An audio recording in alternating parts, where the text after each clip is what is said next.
Let's get to know and navigate Xello's dashboard.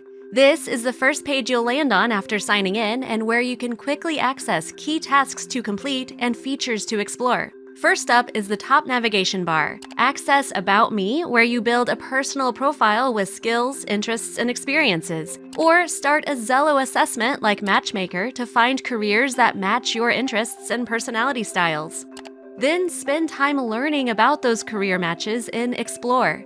Discover hundreds of careers and thousands of possible education programs, as well as pathways to reach your chosen destination. And when you're ready, envision your future by setting goals and connect them to those after high school pathways and plans.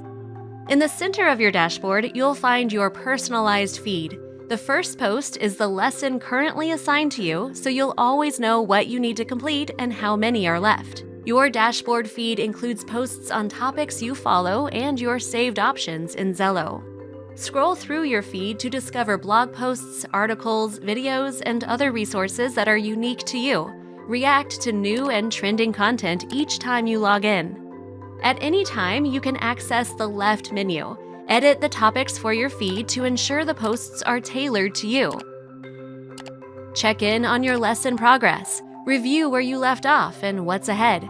Create your own portfolio with the work you are doing in Xello. Include any videos, images, and websites you've gathered. Make your voice heard by responding to surveys. Remember to finish up any that you haven't submitted. And those assignments from your teacher? They're here too. Click in for at-a-glance info like who's assigned it and when it's due. Use the Xello logo or the Home button on any page to get back to your dashboard. Finally, your right menu includes quick links to popular Xello features like assessments, and below that, you'll find helpful resources that your teachers have posted. And that's your Xello dashboard, quick and easy, tailored to your interests, and designed to help you keep track of your top priorities.